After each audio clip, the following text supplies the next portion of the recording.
Mari kita buka bersama langsung saja Mazmur 56 ayat yang keempat.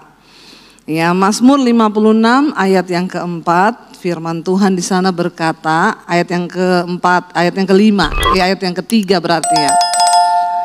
Ayat yang ketiga, kalau di sini Alkitabnya beda ya, Alkitab ada yang 4, ada yang 5. Ayat yang ketiga, waktu aku takut, firman Tuhan berkata, kita baca bersama ayat ini 1, 2, 3.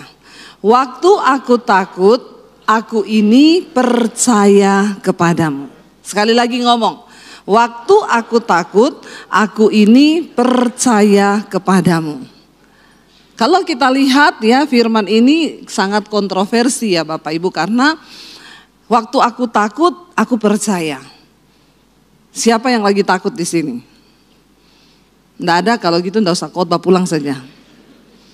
Saya percaya yang namanya kita ini manusia normal, pasti ya ada ketakutan di dalam diri kita. Iya Pak ya? Sekarang baru ngaku. Ya. Ketakutan apapun ya. Ada orang yang takut menghadapi masa depan. Ya, bagaimana ya masa depan saya? Ini pekerjaan kok semakin begini, rasanya semakin hari, bisnis semakin kayak begini. Aduh ya, menghadapi ke depan ini seperti apa? Ada anak-anak muda yang lagi takut, ya jodohku kira-kira siapa? Ya enggak, anak-anak muda ya. Ada banyak ketakutan, ada yang takut, aduh nanti ya kira-kira di badanku ini ada sakit apa ya, hari-hari ini kok aku ini sering pusing, sering gini.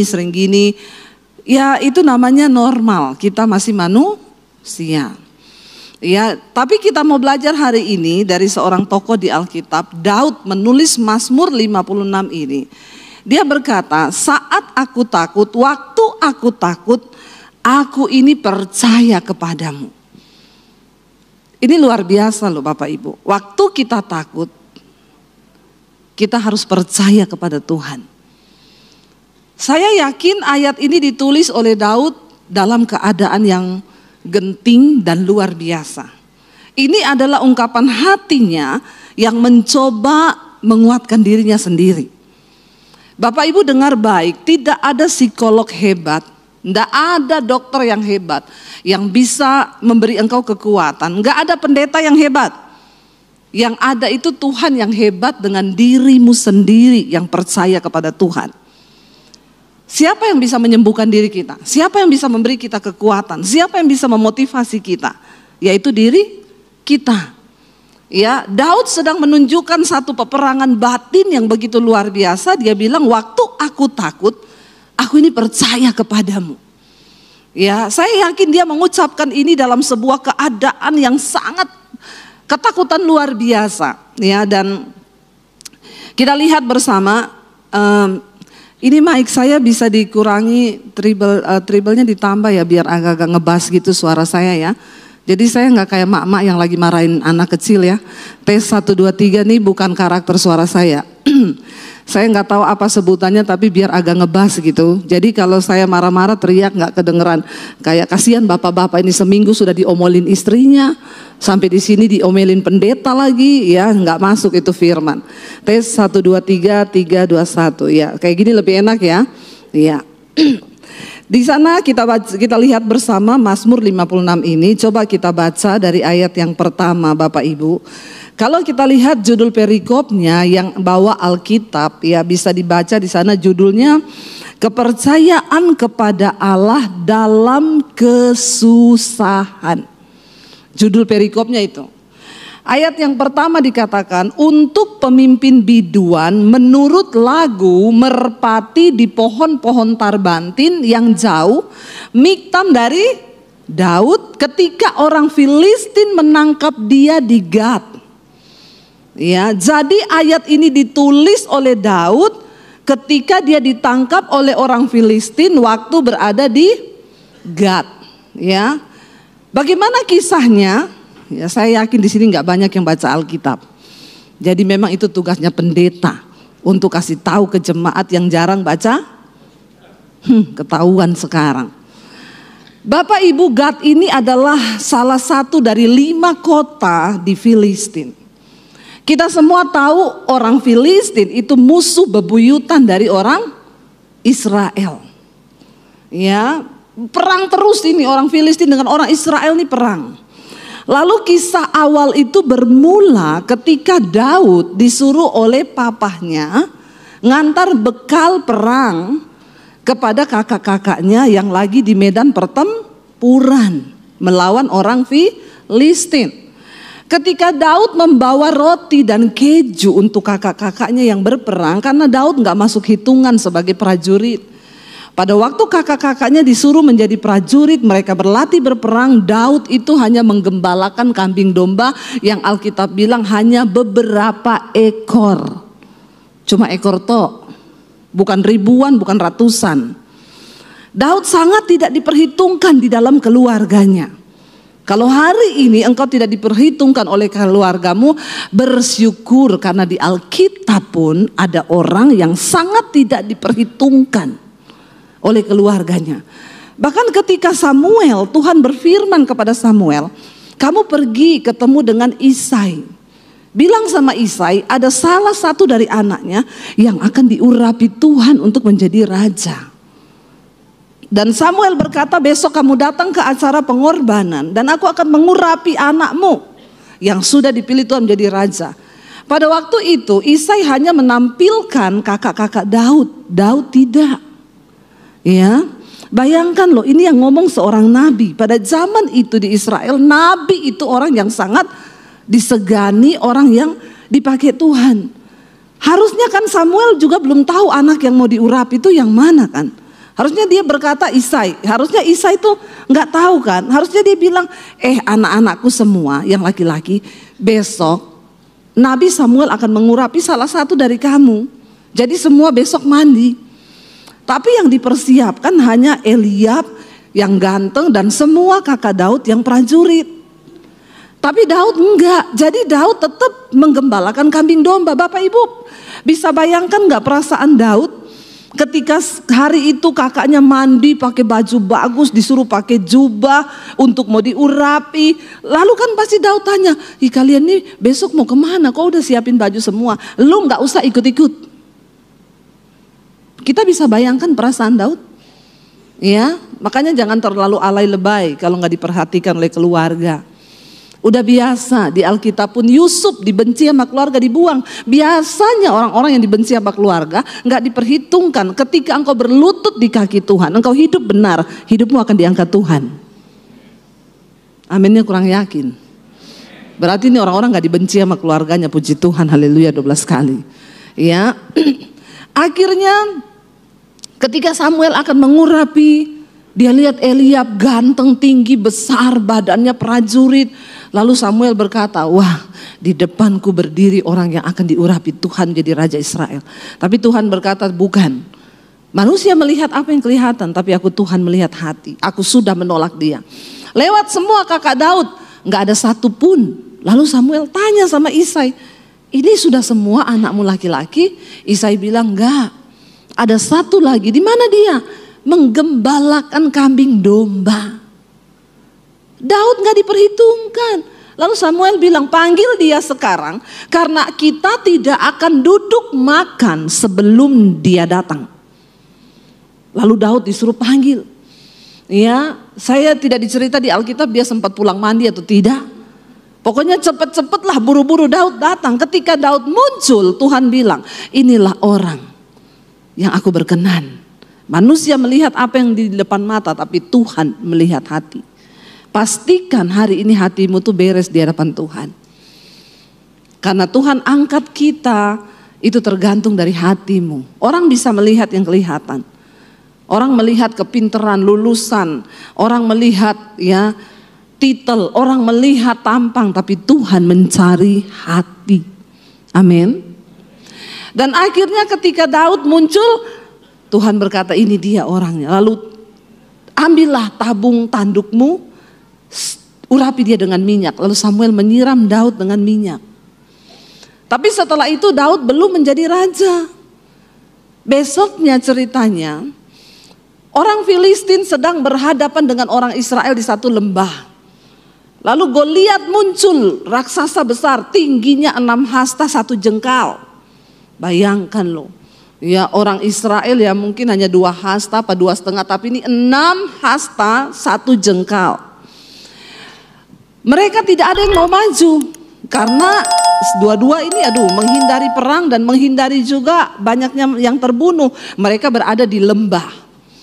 Pada saat itu Daud disuruh papahnya, kamu antar ini roti sama keju buat kakak-kakakmu yang lagi berperang.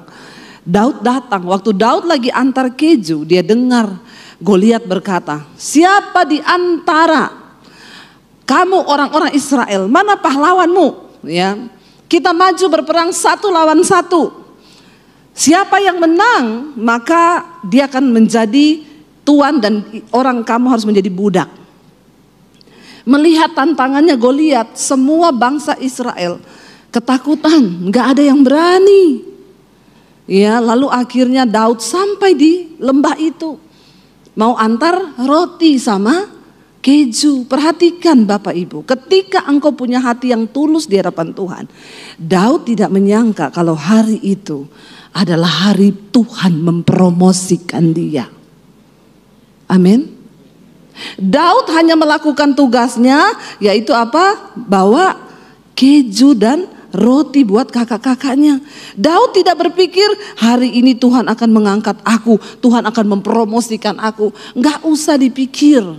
Kita kejar saja perkenanan Tuhan. Masalah promosi itu bagiannya Tuhan yang mikir. Amin. Daud bahkan enggak berpikir loh. Enggak ada sama sekali di benaknya, wah hari ini aku akan dimuliakan, aku akan ditinggikan oleh Tuhan. No, Daud tidak berpikir sama sekali. Daud hanya melakukan tugas seperti biasa. Dia nurut sama papahnya, dia antar itu ya roti sama keju untuk kakak-kakaknya yang ada di medan pertempuran. Ketika Daud sampai di sana, dia mendengar Goliat itu memaki-maki barisan dari bangsa Israel, Allah yang hidup dipermalukan.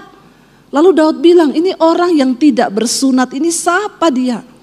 Sehingga dia berani menjelekkan atau menjatuhkan wibawa Allah Israel yang hidup. Daud sama sekali enggak dilihat dan ngomong, lihat ya orang itu kalau bersama Tuhan dia nggak lihat masalahnya besar atau tidak. Daud nggak ngomong gini, waduh gila ya, gede banget nih orang. Nggak ada sama sekali. Ketika Daud mendengar Goliat menantang pasukan Israel, yang di benak Daud cuma gini, siapa orang yang tidak bersunat ini, yang berani-berani mempermalukan barisan bangsa Israel, barisan dari Allah yang hidup.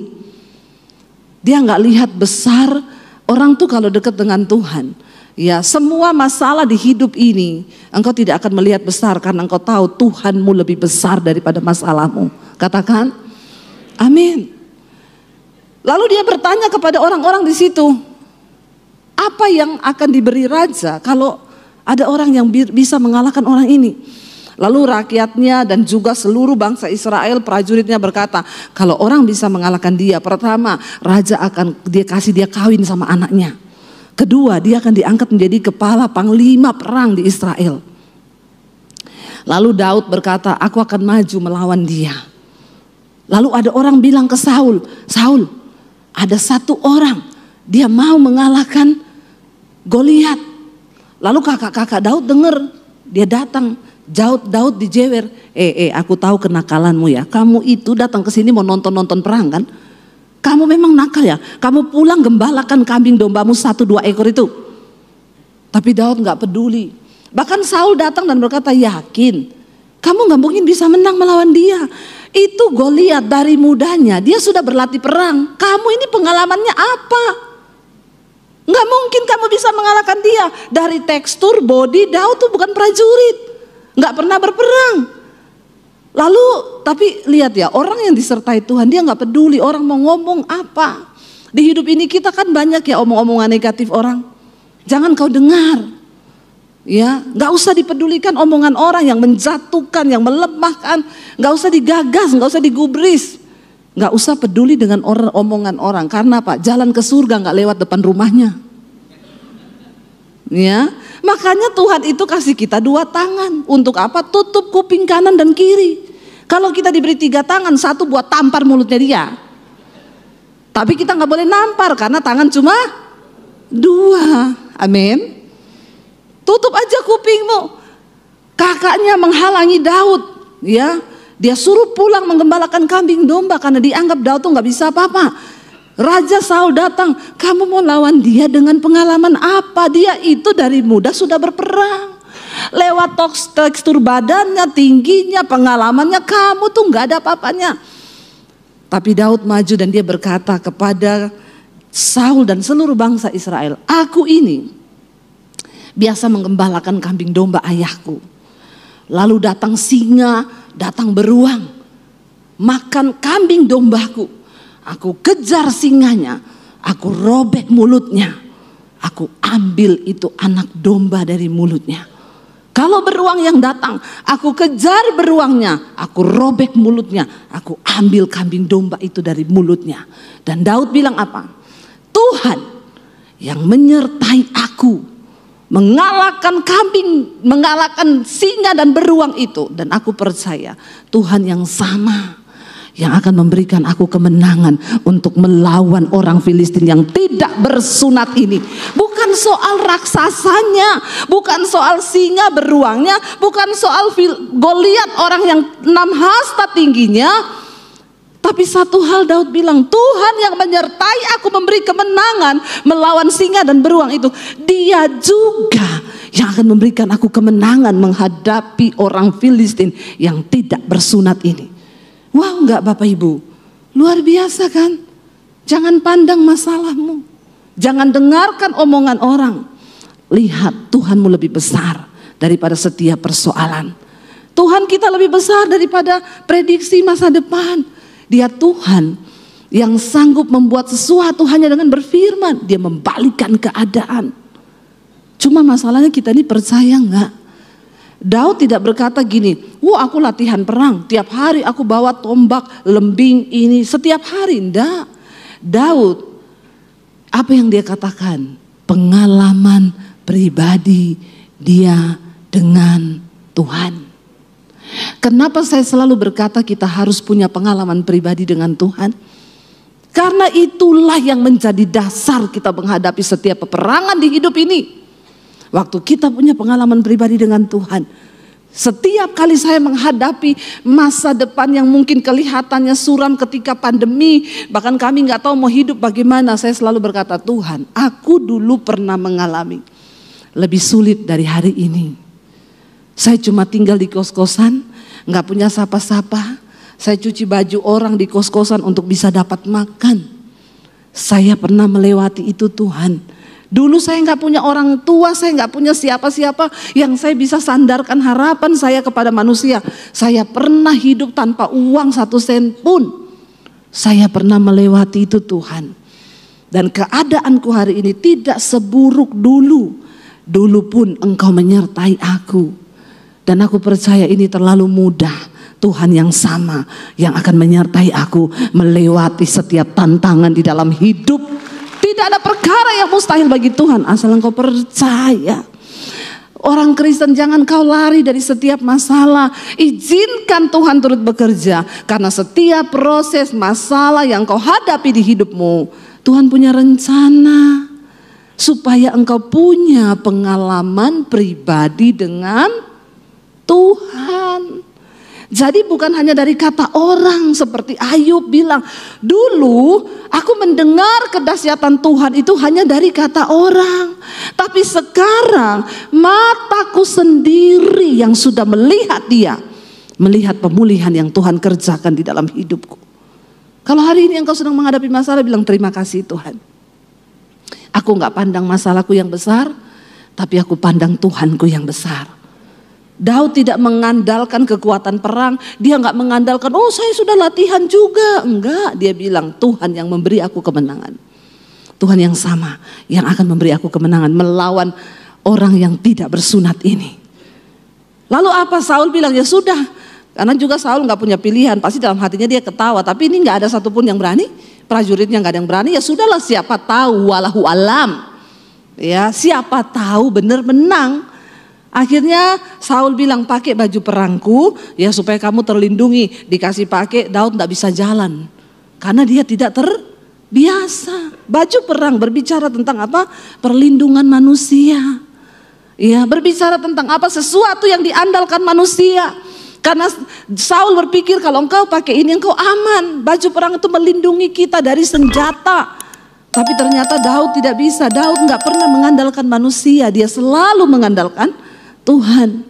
Jangan pernah engkau andalkan manusia di hidupmu. Sekaya apapun dia. Jangan pernah andalkan orang. Jangan andalkan saudaramu. Jangan andalkan iparmu. Jangan andalkan mertuamu. Andalkan Tuhan. Seringkali banyak orang hidupnya itu terkutuk, saudara. Kenapa? Kita pikir kita terkutuk kalau kita melakukan dosa yang besar. Kita pikir kita terkutuk kalau kita ini berzina. Alkitab dengan jelas berkata, terkutuklah orang yang mengandalkan manusia, yang mengandalkan kekuatannya sendiri. Tapi diberkatilah orang yang mengandalkan Tuhan. Seringkali kita baca ayat ini berulang-ulang. Tapi banyak orang Kristen hidupnya terkutuk. Saya melihat. Kenapa? Sukanya mengandalkan manusia. Tidak pernah duduk di kaki Tuhan. Pikirannya kalau aku susah, ada mertuaku yang kaya. Oh, ada kakak iparku yang kaya. Oh, ada iniku yang kaya. No. Saya dengan suami menjalani hidup ikut Tuhan. Kita memulai dari bukan dari nol. Tapi kami punya prinsip. Kami tidak akan pinjam uang ke siapa-siapa ketika kami dalam kesusahan. Sebab Tuhan yang akan menjadi kekuatan kami. Ya, pinjam bank bisa enggak? Enggak bisa, karena saya ini enggak ada gaji bulanan. Kami ikut Tuhan dari dulu. Kita ini enggak ada gaji bulanan. Waktu pandemi datang saya baru sadar. Ketika pandemi datang kita kan enggak tahu sampai berapa lama waktu itu pandemi. Ya, orang lain masih ada gaji tiap bulan, walaupun dia diliburkan di rumah ada gaji tiap bulan. Kami benar-benar tidak ada pemasukan. Semua jadwal pelayanan cancel. Saya baru sadar, saya bilang sama suami saya, kita ini terlalu berani ya selama ini ya. Kita ini hidup tanpa gaji bulanan loh ya.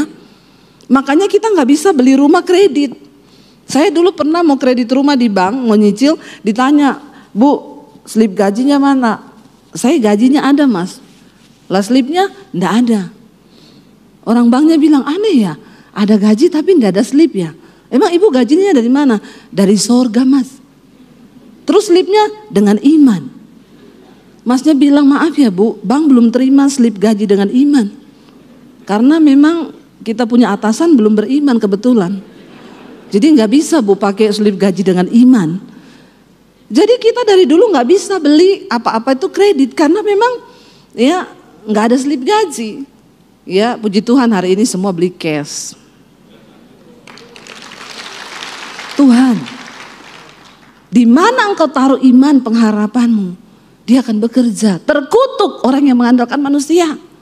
Daud copot itu baju perang. Dia bilang aku enggak cocok pakai ini, enggak bisa jalan aku. Jangan ketika engkau ada masalah langsung WA pinjam duit boleh enggak, saya ada kebutuhan ini. Saya enggak suka tuh. Hari ini saya tuh banyak bantu hamba-hamba Tuhan di desa.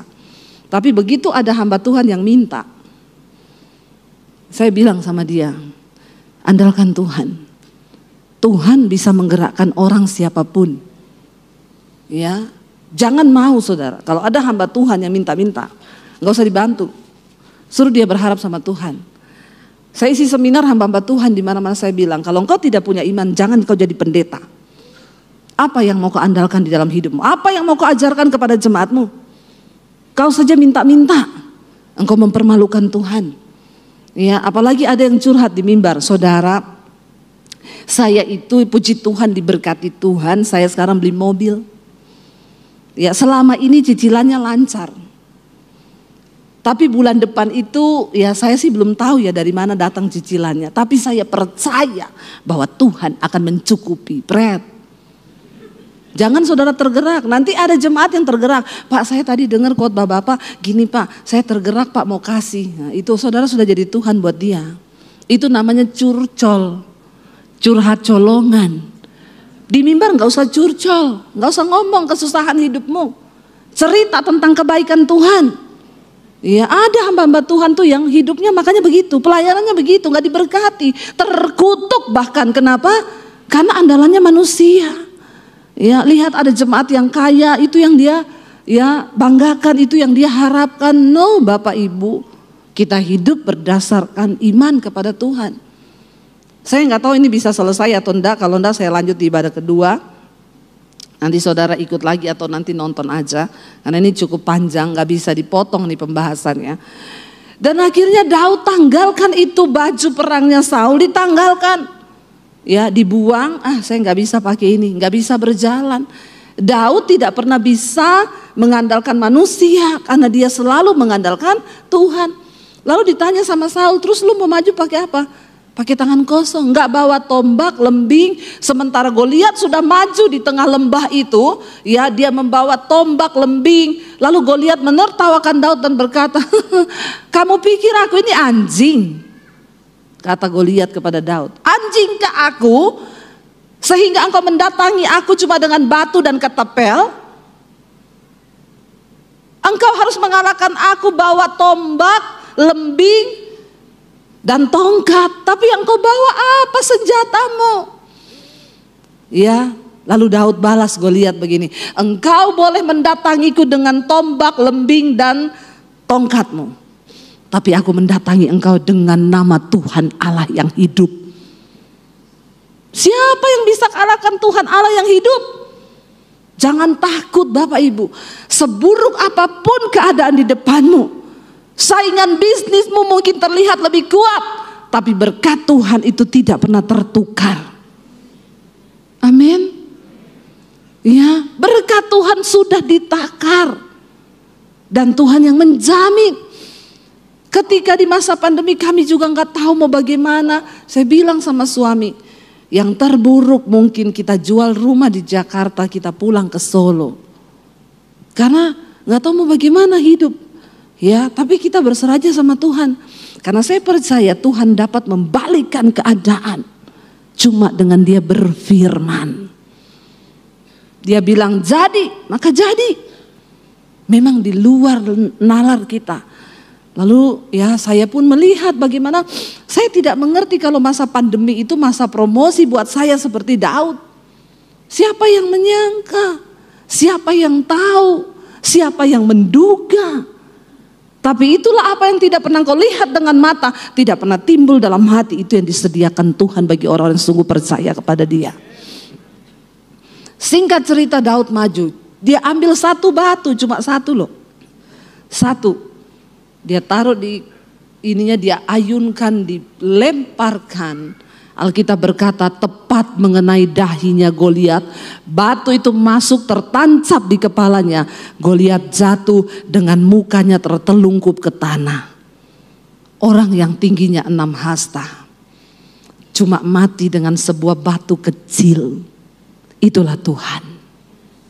Apa yang gak pernah kau pikir, apa yang tidak pernah kau lihat, itu yang sudah Tuhan sediakan bagi orang-orang yang percaya kepada Dia. Tiba-tiba seluruh orang Israel, rakyat, prajurit, tentara bersorak kemenangan.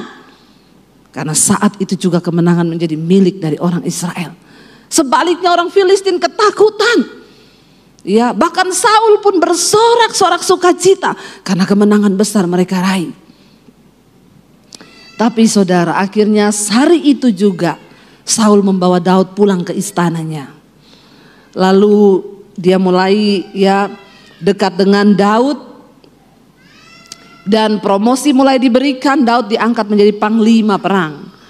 Ya, tiap kali ada peperangan ya dia pergi. Nggak usah lihat anak kecil nangis, kepo semua. Lihat saya saja, namanya juga anak kecil, biasa kalau nangis. Dulu saudara kecil lebih lagi dari itu. Ya, ada anak kecil nangis. Orang Indonesia kepo ya. Maaf ya, jangan gagal fokus. Amin. Ketika akhirnya Daud diangkat jadi panglima perang, kemenangan demi kemenangan diraih oleh Daud. Lalu orang mulai bernyanyi, Saul mengalahkan beribu-ribu, tetapi Daud mengalahkan berlaksa-laksa.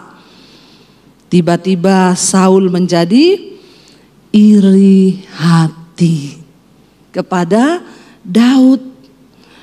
Ya, lama-lama saudara, ketika dia mulai iri hati, apa yang timbul? Dia pengen bunuh Daud. Dia bilang ini orang-orang semua sudah menyanyi buat dia ya. Tapi itulah cara Tuhan mempromosikan Daud. Kenapa ini semua bernyanyi buat Daud? Ya, kenapa bukan buat aku? Bapak Ibu, jadi orang itu jangan iri hati. Karena itu hati-hati menjaga hati. Karena Tuhan itu melihat hati. Lah bagaimana kalau hati kita tidak beres? Hati itu perlu dijaga hati-hati. Kenapa? Karena tidak bisa orang lihat hati kita. Yang lihat tuh cuma Tuhan. Makanya kita harus menjaga.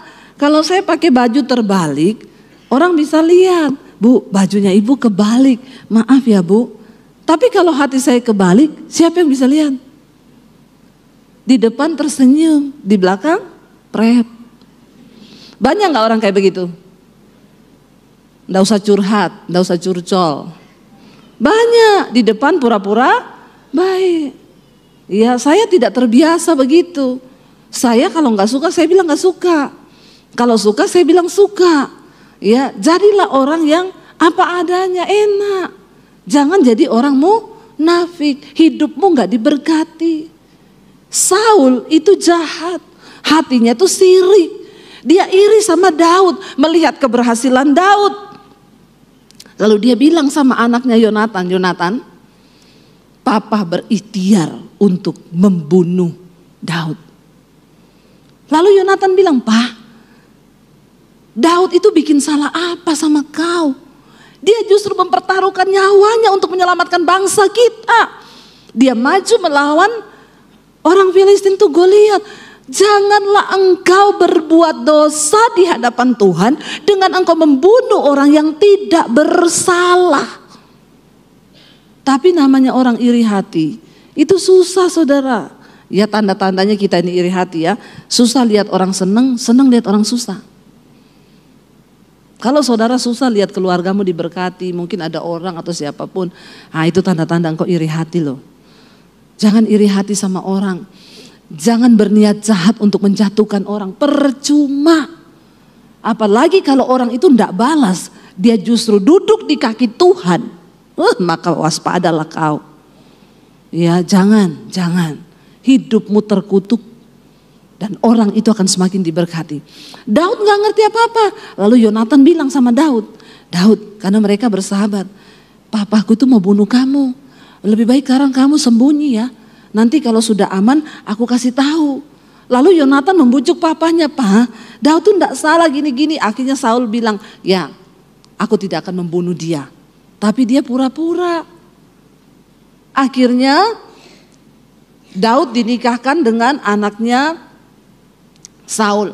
Bukan yang pertama. Yang pertama dia mau kasih Daud, tidak jadi. Akhirnya dia kasih ke orang lain. Lalu yang kedua dia bilang, Daud nih anakku yang kedua. Kamu nikahi dia. Lalu Daud bilang, apa syaratnya? Saul bilang, kamu harus kumpulkan 100 kulit katan orang Filistin. Bayangkan Bapak Ibu, gampang gak kumpulkan kulit katan orang disunat 100 orang. Dibawa kulit katannya kepada Saul untuk menjadi syarat menikahkan anaknya. Saul sengaja berbuat itu supaya Daud mati di tangan orang Filistin. Dia menempatkan Daud sebagai pasukan 1000 di barisan paling depan. Dia bilang begini, supaya jangan dengan tanganku aku bunuh dia. Karena kalau aku bunuh dia dengan tanganku, orang Israel akan benci aku. Biar orang Filistin yang bunuh dia dengan tangannya orang Filistin. Dia bilang, kamu nikahi anakku, syaratnya 100 kulit katan. Dia suruh sunat 100 orang Filistin dan kulit katanya suruh dibawa. Daud menyanggupi, oke. Aku akan lakukan itu. Daud bawa berapa? 200. Bukan 100. Enggak ditulis di mana tukang sunatnya. Dan tidak usah tanya yang tidak ditulis di Alkitab. Ya, wow, Daud bawa 200. Dia bawa kepada Saul dan dia bilang, bukan hanya kulit katanya, aku bunuh 200 orang Filistin. Di situ Saul menjadi takut. Wow, orang ini disertai Tuhan. Dia tahu loh, Daud itu disertai Tuhan. Tapi dasar orang iri hati, hatinya itu buta. Akhirnya Daud dikasih anaknya. Ketika Daud lagi tidur dengan istrinya, Saul suruh orang pergi bunuh Daud diam-diam. Sampai dini hari dia harus sudah mati. Akhirnya istrinya bilang sama Daud, papaku akan bunuh engkau dini hari. Hari ini kau lari. Lari kau supaya kau tidak mati. Karena sampai dini hari kau tidak akan dibiarkan hidup. Daud pergi lari, saudara. Dia bingung mau lari kemana. Pelarian pertama dia lari ke kota Nob. Itu adalah kota para imam. Karena Daud berpikir dia bisa sembunyi di kota para imam. Pasti Saul takut. Kalau dia sembunyi di para imam ini kan orang yang disertai Tuhan. Orang yang diurapi Tuhan. Maka Saul tidak berani akan datang ke situ. Daud datang bersembunyi di sana. Kedengaran Saul bahwa Daud sembunyi di kota imam. Lalu Saul datang ke sana. Dia bawa prajuritnya. Apa yang terjadi? Daud melarikan diri. Saul bunuh semua imam yang ada di kota Nob. Orang itu kalau iri hati Bapak Ibu, dia dibutakan. Semuanya dia halalkan segala cara, ya, supaya iri hatinya itu terbalaskan. Daud tuh enggak bikin salah. Seringkali ada orang-orang dalam hidup kita yang kita tuh enggak pernah bikin salah sama dia. Bahkan sorry ya, kenal aja kagak loh. Tapi bisanya menjelekkan kita tuh sampai kemana-mana kita dijelekkan, ya. Ya apalagi dulu saya sering sakit hati sih kalau dengar orang begitu. Tapi sekarang saya belajar. Kata suami saya gini, kamu tuh sekarang ya bukan apa-apa ya, kamu tuh sekarang ya diakui atau tidak ya kamu tuh sekarang jadi public figure, banyak orang melihat kamu. Ya kamu bayangkan ya kayak Maya Aistianti, itu gak semua orang muji dia loh. Ada haters, dan haters tuh kadang kita gak kenal. Lo lucu tuh saudara, gak kenal loh. Gak kenal bisa jelek-jelekin kita loh, kenal aja kagak, maaf. Lalu di situ saya menyadari, oh iya ya betul juga ya, dari situ saya gak pernah sakit hati. Ya karena hater itu sebenarnya fans yang tidak kesampaian. Ya orang itu kalau menjelekan kamu kenapa Bapak Ibu? Karena dia terlalu fokus pada hidupmu. Dan dia lupa dengan dirinya sendiri. Karena mungkin kamu terlalu bahagia. Makanya dia iri, makanya gak usah dipeduli. Ya bahkan Saul, ini orang sudah gila, logikanya gak jalan. Daud lari ke kota Nob, dia bunuh semua tuh nabi yang ada di kota Nob. Karena dia anggap menyembunyikan Daud. Lah orang tanya Daud tuh salah apa? Nggak ada salah. Cuma gara-gara perempuan-perempuan bernyanyi bahwa Saul membunuh hanya beribu-ribu. Tapi Daud membunuh berlaksa-laksa. Loh siapa yang angkat Daud? Tuhan kan? Kenapa Saul begitu rupa? Akhirnya Daud bingung mau lari kemana lagi. Dia lari ke Gad. Mazmur 56 ini ditulis ketika Daud melarikan diri ke Gad. Apa itu Gad? Kota apa? 5 dari salah satu kota di antara kotanya orang Filistin, yaitu Gad. Siapa orang Filistin? Musuh orang Israel. Sampai Daud melarikan diri ke daerah musuh dengan harapan Saul nggak mungkin mengejar dia, karena di situ tempatnya musuh. Bayangkan bagi Daud sudah tidak ada tempat aman. Bagi Daud aku lebih baik lari ke daerah musuh, karena di daerahku sendiri aku sudah nggak tahu mana musuh, mana teman, mana saudara. Semuanya musuh dalam ngerinda. Banyak musuh dalam selimut di hidup ini. Ya tapi nggak apa-apa, kalau Tuhan izinkan itu terjadi berarti saudara masih hidup. Amin. Ya nggak apa-apa, dinikmati aja, inilah hidup. Kadang saudara kita yang jadi musuh dalam selimut, ya kadang teman kita, ya kadang orang-orang terdekat kita. Sampai Daud tidak ada lagi tempat aman di daerahnya sendiri. Dia lebih pilih melarikan diri di daerah musuh. Bagi saudara kira-kira lebih enak mana? Di daerah musuh kira-kira ketemu mati enggak? Dan Gad itu adalah kota asalnya Goliat yang dibunuh oleh Daud. Sangat berbahaya nggak dia lari ke sana? Sangat. Makanya Bapak Ibu, Daud menulis di sana, dia bilang, waktu aku ini takut, aku ini percaya. Dia itu menulisnya dengan linangan air mata, di mana ketakutan begitu hebat di dalam dirinya. Tidak ada lagi tempat aman untuk dia lari. Kalau saudara masih punya penggumulan yang gak terlalu berat, gak usah alay lebay. Saya yakin tidak ada dari antara kita yang mengalami seperti apa yang dialami oleh Daud. Kenapa dia menulis ayat ini? Waktu aku takut, aku ini percaya kepadamu Tuhan. Itu adalah satu ungkapan hati yang begitu dalam. Dia tidak lagi tahu berbuat apa. Dia sudah bingung apa yang akan terjadi. Saudara, sebuah pergumulan terbesar dari manusia adalah ketika dia diperhadapkan dengan yang namanya kematian. Kita cuma masalah keuangan, kita masih hidup.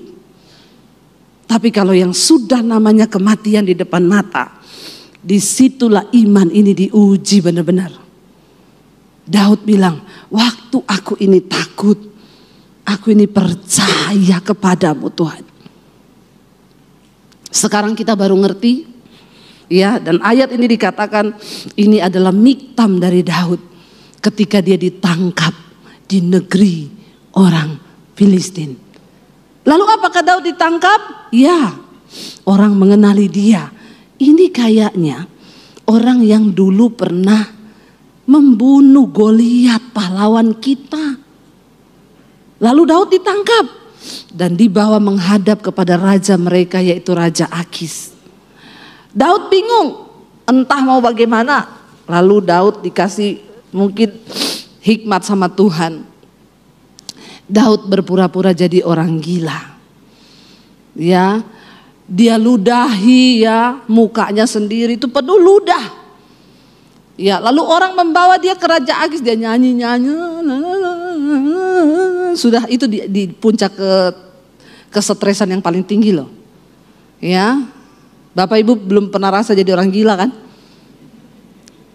Ya, itu benar-benar loh. Daud pura-pura nyanyi-nyanyi, dia ludah-ludah mukanya, dikatakan sampai ke janggutnya ludah semua.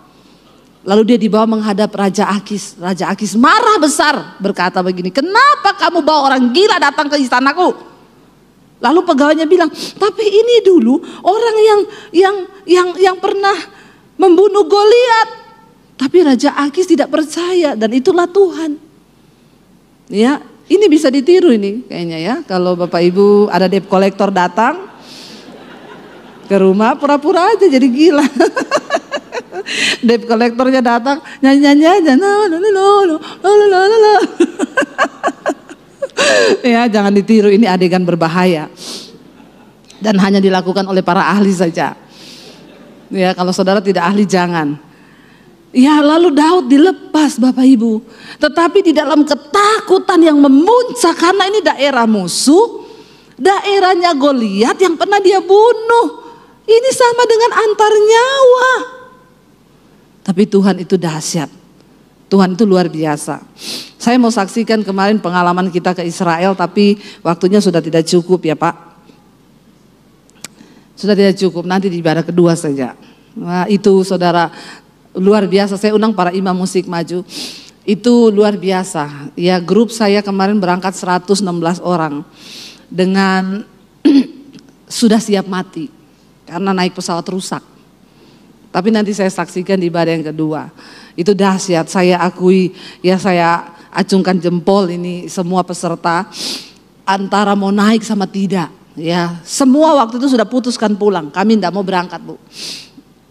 Kalau naik pesawat yang sama, karena mereka harus menunggu 33 jam pesawat itu diperbaiki. Dan harus berangkat dengan pesawat yang sama. Tapi semua menjadi tidak yakin.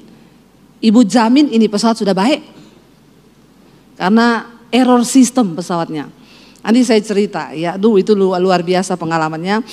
Tapi saya cuma bilang, ya kalau belum waktunya mati, tidak mati.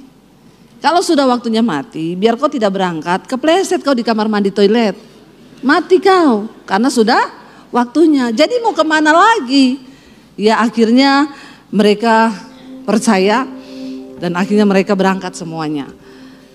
Daud untuk lari ke kota Gad itu sama dengan dia mati konyol.